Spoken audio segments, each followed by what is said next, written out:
Hello friends, my name is Kajal और आप सभी का स्वागत है मेरे चैनल पर।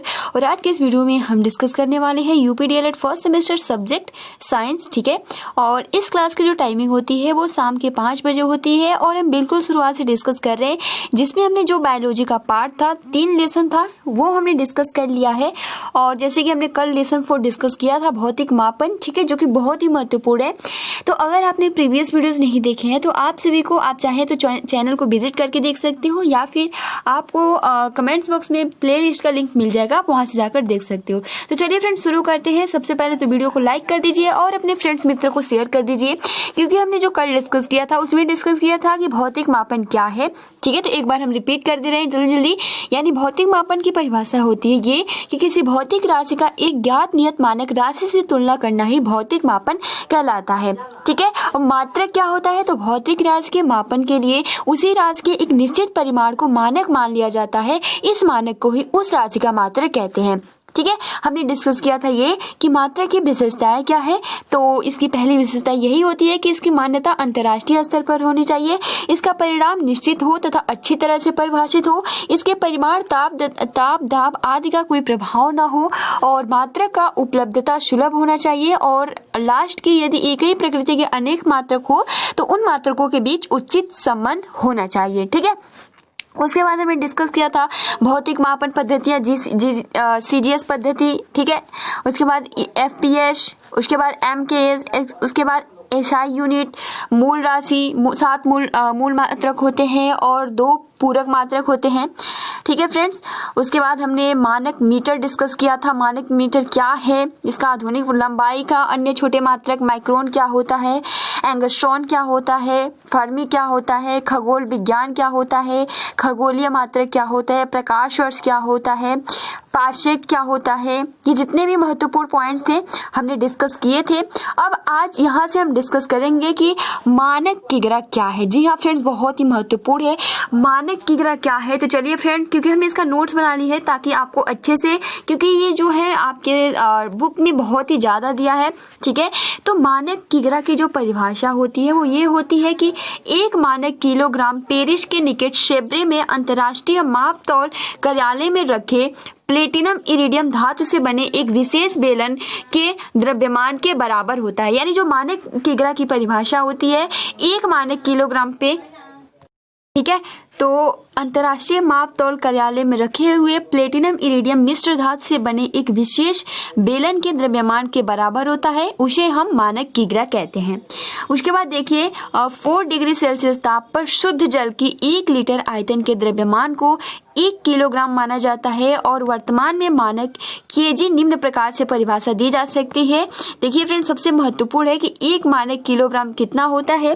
तो देखिए 1 मानक किलोग्राम बराबर होता है कार्बन 12 तत्व के 5.0188 10⁻25 परमाणुओं के द्रव्यमान के बराबर होता है। तो फ्रेंड्स, आप इसकी सबसे पहले तो परिभाषा याद कर लीजिएगा कि मानक किग्रा क्या होता है। तो 1 मानक किलोग्राम पेरिस के निकट शेब्रे में अंतर्राष्ट्रीय माप तौल कार्यालय में रखे प्लेटिनम इरिडियम मिश्र धातु से बने एक विशेष बेलन के द्रव्यमान के बराबर होता है। और सबसे महत्वपूर्ण कि 4 डिग्री सेल्सियस ताप पर शुद्ध जल की 1 लीटर आयतन के द्रव्यमान को 1 किलोग्राम माना जाता है। ठीक है, और इसकी अगर हम बात करें कि वर्तमान में मानक केजी की जो परिभाषा है, 1 मानक केजी बराबर जो होता है वो होता है कार्बन 12 तत्व के 5.0188 इंटू 10⁻25 परमाणुओं के द्रव्यमान के बराबर होता है। ये तो आपका मानक किग्रा हो गया। अब हम जानते हैं कि मानक सेकंड क्या होता है, इसके बारे में हम थोड़ा सा डिस्कस कर लेते हैं। तो मानक सेकंड की जो परिभाषा होती है कि माध्य सौर दिवस, यानी माध्य सौर दिवस के 1/86 यानी 86,400 भाग 1 सेकेंड वह समय अंतराल है जिससे परमाणु घड़ी में सीजियम परमाणु 9, 192, 631, 712 बार कंपन करता है।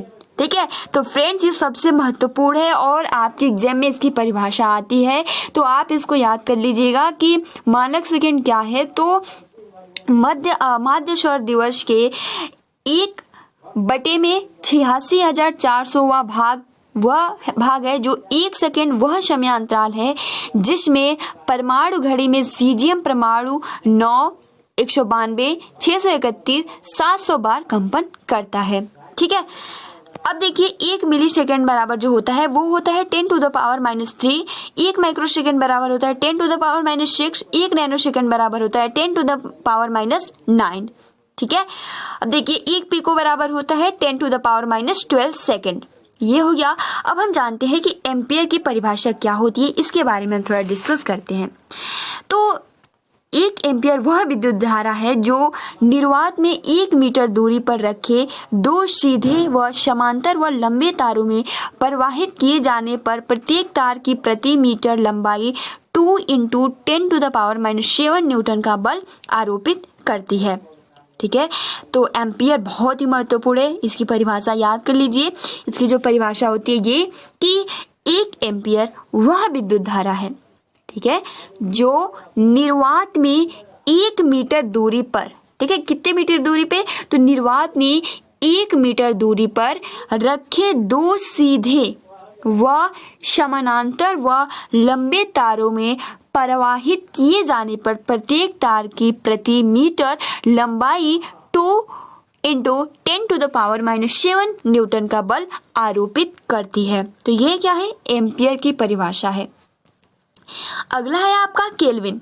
तो केल्विन क्या होता है, तो जल के त्रिक बिंदु के 1/273.16वें भाग की 1 केल्विन कहते हैं। ठीक है, यानी जल के केल्विन की परिभाषा क्या होती है, तो जल के त्रिक बिंदु के, ठीक है, जल के त्रिक बिंदु के 1/273.16वें भाग को 1 केल्विन कहते हैं। यानी ये सबसे महत्वपूर्ण है, 1/273.16 भाग को 1 केल्विन कहते हैं।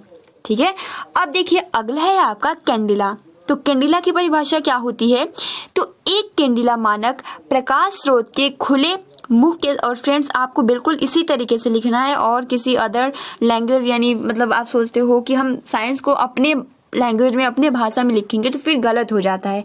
तो जिस तरीके से साइंस में रहता है उसी तरीके से आपको लिखना है, और ये तो बहुत ही महत्वपूर्ण है फिजिक्स।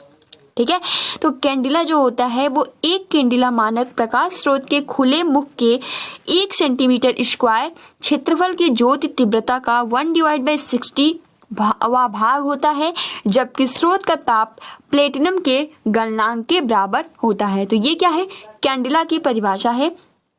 ठीक है, एक बार और रिपीट कर दे रही हूँ कि एक कैंडिला मानक प्रकाश स्रोत के खुले मुख के, ठीक है, जो एक कैंडिला है मानक प्रकाश स्रोत के खुले मुख के 1 सेंटीमीटर स्क्वायर क्षेत्रफल की ज्योति तीव्रता का 1/60वां भाग है, जबकि स्रोत का ताप प्लेटिनम के गलनांक के बराबर है। जो आपका स्रोत का ताप है वो प्लेटिनम के गलनांक के बराबर होता है। तो ये हो गया कैंडिला की परिभाषा।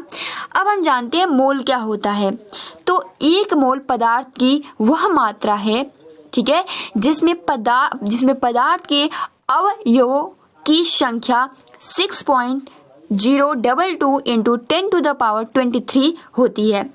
मोल की परिभाषा क्या है, 1 मोल बराबर, ठीक है, यानी 1 मोल पदार्थ की वह मात्रा है, ठीक, पहली लाइन क्लियर, जिसमें पदार्थ के अवयव की संख्या जो होती है वो होती है 6.022 × 10 टू द पावर 2 होती है, क्लियर, 23 होती है। अब देखिए अगला है आपका व्युत्पन्न मात्रक क्या होता है। तो वे राशियां, ठीक है, वे राशियां जो मूल राशियों के सहायता से प्राप्त होती है वो व्युत्पन्न मात्रक कहलाती है। और आप सभी को पता है मूल राशि कौन कौन से हैं, तो आप सभी की 6 मूल राशि है, ठीक है, तो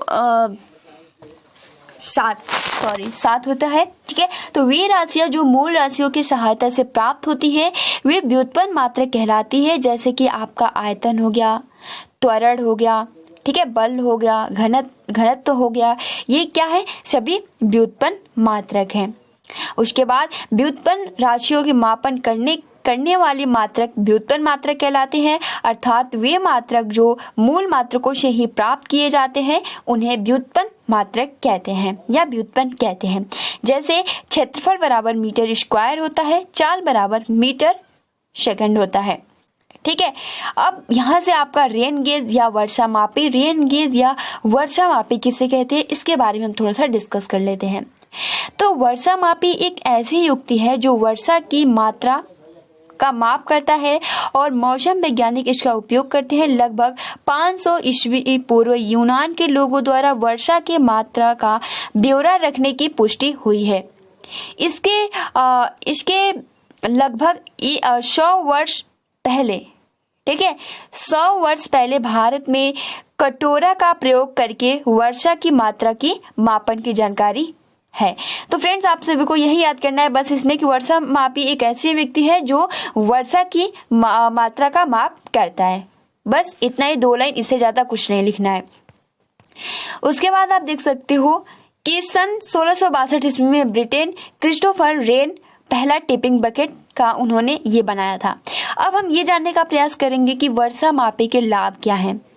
तो वर्षा मापी निम्न प्रकार के होते हैं: मानक वर्षा मापी, हिमपात, टिपिंग बकेट रेन गेज और दर्शीय वर्षा मापी। ठीक है, तो ये हिमपात को हम तौलन मापी भी कहते हैं। तो बस आप सभी को यही याद करना है इसमें।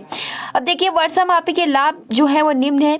इसमें मौसम के पैटर्न और एक क्षेत्र की जलवायु पूर्व अनुमान में मदद मिलती है। दूसरा, इससे एक निश्चित समय में वर्षा का माप आसानी से की जाती है। और तीसरा, यह प्रदूषक के विश्लेषण के लिए वर्षा को प्राप्त करने की अनुमति देता है। अब बात कर लेते हैं थर्मामीटर या ताप मापी क्या होता है। तो थर्मामीटर ताप मापने का एक उपकरण है जिससे पदार्थों की ताप की गणना की जाती है।